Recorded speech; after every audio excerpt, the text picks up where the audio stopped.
ត្រូវក្របតិចបាទមណ្ឌលសុខភាពនេះនៅជិតប្រាសាទតាំងកបីនៅម្ខាងម្នាក់នេះផ្លូវហ្នឹងហើយសូមមណ្ឌលសុខភាពក៏យោធាថៃបំផ្លាញដែរនេះគឺថាត្រូវឡើងសោះតែម្ដងសោះសាច់តែម្ដង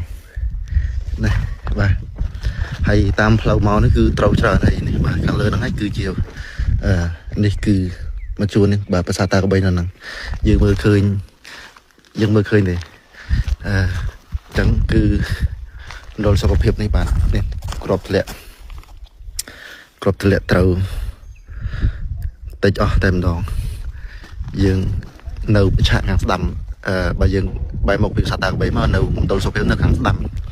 នៅបាទនៅក្រុមហ្នឹងយើងឃើញក្របត្រូវជះទៅបាទជះទៅខ្ទេចសោះសាច់បាទណាលបងក៏ត្រូវណាបាទមណ្ឌលសុខភាពមនោរម្យសិនមនោរម្យ1មនោរម្យ2ត្រូវបាច់បាក់ខ្ទេចអស់ហើយសូម្បីតែ